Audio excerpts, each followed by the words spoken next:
السلام عليكم، مرحبا بكم مشاهدي المشاهدات. نتمنىكم تكونوا بخير وعلى خير وفي احسن الاحوال. اليوم ان شاء الله غادي ندير معكم ديال الفيديو ديال الدشيشه المغمومه.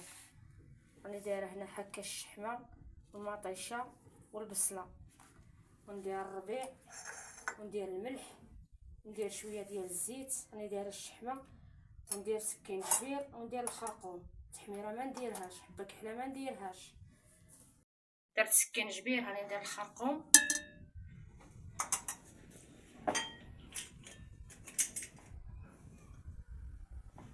ندير الملح،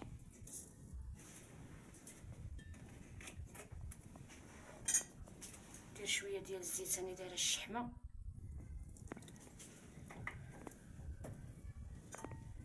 ندير قزبر ومعدنوس،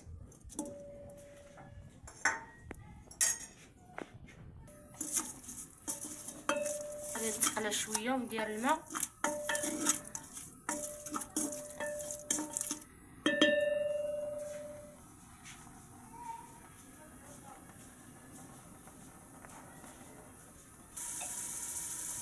غادي ندير الماء،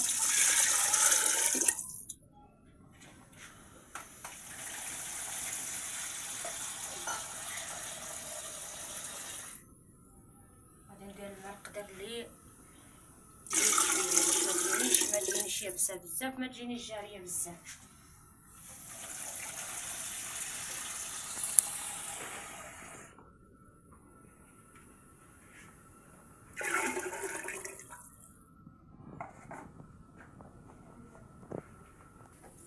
هي الدشيشه تكون غليظه شويه، ما تكونش رقيقه، باش ما تجيش معجنه.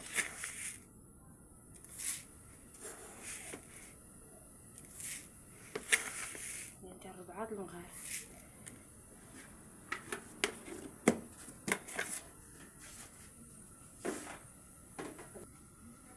ها هي غادي نغسلها مزيان ونصفيها في الصفايه وندير لها غير فوره وحده، ونحتتها في القصعه ولا في طبسيكون كبير ونرميها طيب حتى طيب. ونوريكم الطريقه كي تجي. نروحوها بالدهان ونحطوها في القصعه وناكلو.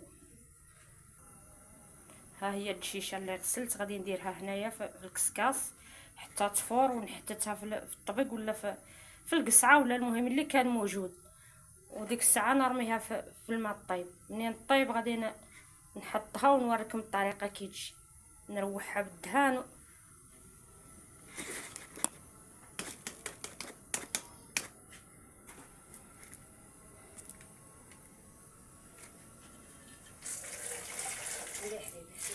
الدشيشه المغمومه اللي كانوا يديروها ناس زمان. ها الدهان، كاين اللي يقول له السمن وكاين اللي يقول له الدهان.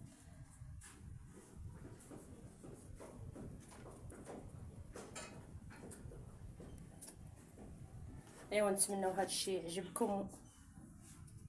السلام عليكم.